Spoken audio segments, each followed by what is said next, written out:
I come from humble bottoms, yeah, I came from mud. Always hustle for my last name, I do it for my blood. Since I've been left all in the rain, I gotta make it flood. And you done left me all in pain, but you call me brud. I'm trying to run away from sin like I'm Harriet Tubman. I know that strength come from above, not just from my muscles. I ain't trying to follow my heart, trying to flee from trouble. I'm trying to focus all on the prize, I ain't trying to stone. I come from humble bottoms, yeah, I came from mud. Always hustle for my last name, I do it for my blood. Since I've been left all in the rain, I gotta beg your blood. And you done left me all in pain, but you call me brud. I'm trying to run away from sin like I'm Harriet Tubman. I know that strength come from above, not just from... What's good, y'all boys? Not gonna lie, I'm kind of excited, but trying to stabilize my emotions and everything like that. But as you see here, kind of gave a glimpse. I didn't really record me during the process because it was extremely slow.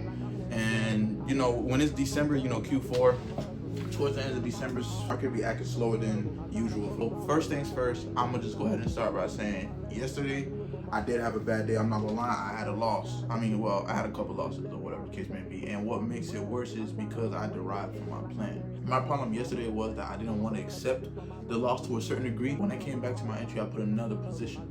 Instead of just being like, you know what, this one is not gonna go, I just like, nah, I'm gonna put another position a little lower or around the same so I can just, go ahead and make double if anything. But it came back to burn me at the end of the day, I ain't gonna lie. I wasn't mad or nothing like that. It was just one of those things. I'm like, dang, I told myself that I'm not gonna do that anymore, but I did it anyways. It's like a certain level that I was looking for. It was moving slow, but it did not invalidate the level that I was in. So with that being said, the fact that it wasn't in a level that was invalidated, I just put a position right before market close yesterday. I ain't gonna say I forgot about it, but I tried to forget about it. And of course, I managed my risk pretty well, so I wasn't worried about no crazy stuff or whatever. And then this morning when I woke up, which was a little bit late, I was looking for the same level, of course, and I didn't like how price was looking a little bit. Kind of made me just a bit nervous, but I just had to remember that the plan was to stay in this buy no matter what until it says otherwise. No matter how much it was dancing right here, if you can see, it was all dancing all in here or whatever the case may be. This is an hour, by the way. Each candlestick is an hour. So let me see, 1, 2, 3, 4, 5, 6, 7, 8, 9, 10, 11, 12, 13, 14, 15, 16. So damn near 16 hours of me just having a position that was open and I just didn't close it or whatever the case may be. So now look at where we're at today. And this buy swallowed every single loss that I made yesterday, and I made more. You know what I'm saying? So that was a thing that I was actually pretty proud of because, like I said, I didn't know that it was news. So news, in a way, actually gave the volume that I needed. Let me see here, Forex Factory reset. Cool. It just came out. Cool. First things first. What I will say, risk management, to me, if I'm being real with you, after you have an actual system in place, I would suggest strongly that people actually have a risk management in place, like a whole risk to reward ratio for real down pat. Because I'm being real with you, I lost yesterday not even double. I lost yesterday, and today's win, it's like I didn't lose at all. So one thing I do realize is you have to double down on your risk management point of when you lose, that you still have room to be able to trade another day, if that makes sense, or trade another couple days, if anything, you know what I'm saying? So one of my bros had a question for me. I'm gonna go ahead and present the question, which he said, why is it that when he takes his perfect setups, it loses, and how should he deal with it? So for me, if I'm being real with you, in this industry, you have to accept that outcomes are not in your control whatsoever. Once you take a setup, once you get in a trade, once you put a position in, you cannot control what happens after. It doesn't matter if the setup is clean, it doesn't matter if the setup is trash. A lot of times, it's gonna do what it's supposed to do. Now, to counter that type of mindset, overall, what I will say is, why is it that you're doubting that even though there is a perfect setup that it can't lose? And I'm gonna answer that question is, I strongly believe that it is not enough back testing or enough data that has been collected to show you that you still could lose even though everything looks perfect. I've back tested a lot where even the setup that I take, they will lose at times. But the real question is, will they lose more than they win?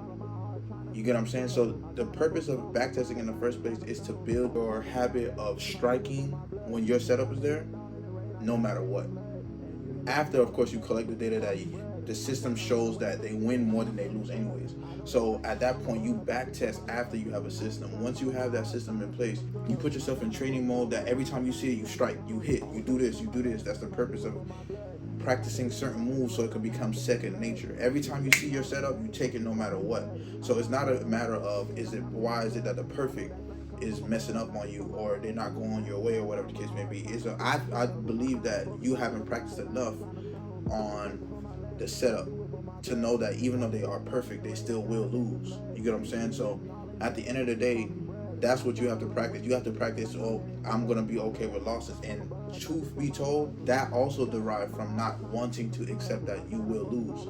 No matter what, you have to understand that losing is a part of it. But like I said, I believe that once you have a system in place, you back test and all that extra stuff, another thing that you have to put in there is risk management.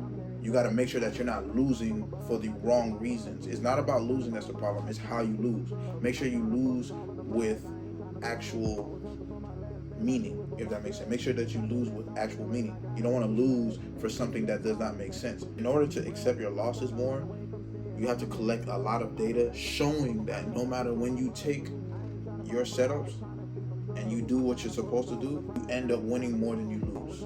So if anything, the outcome shouldn't really matter based off that, because it has been proven through your data collecting that every time you do take it, whether the setup looks nice, whether the setup looks shaky, but if it's your setup, that it still come through regardless of however it goes. It could be a loss, it could be a win, but just know that if the win outweighs the loss, then it kind of don't even matter if the setup is perfect or not.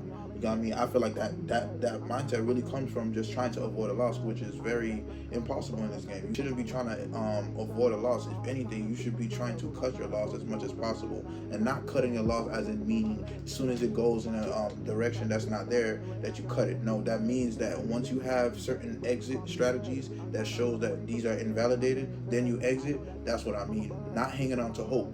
You get what I'm saying? You shouldn't try to hang on to hope when it comes to losses. If it's a trade that you're supposed to exit, and do not try to hang on to hope of it should turn around and go in your favor, because at that point, that's what it's called gambling. That's honestly what I could say to you, bro. Like, you have to double down on your data collecting and understand that when you backtest, there are going to be perfect setups that will lose. So that means to you that you must, in any other trader, that practice enough to the point where you do see your perfect setups don't go in your favor, and you will actually come and become immune to that and understand that, okay, this is one of them things where I already kind of seen in the back end that this happens anyway, so I won't panic. You know what I'm saying? So you want to familiarize yourself with things that has already happened in your data, to the point when it is in the live markets, you're not actually surprised. So surprise to me in the markets, surprise a lot of times come from not having data you've collected that you've seen over and over again.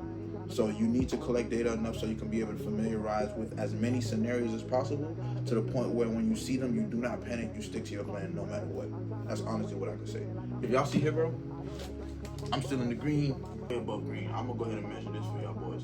Look at this right here. From here, damn, the enemy don't want to see me win, but nah. But like I was saying here, I'm gonna go ahead and measure it for y'all boys. If you look here, from here up into here, right now it went all the way to almost 500 pips. It's at 437, I would say. I'm gonna do my best to go ahead and try to get some risk management videos in there too, so I can be able to better explain to certain people, because I truly believe that stuff is really important. I'm gonna further explain about the risk management, further explain about the back testing and all that extra stuff, near down or whatever, as I go, whatever. So I appreciate you guys for tuning in, and I'm gonna go ahead and take y'all to wherever I go. So, gang.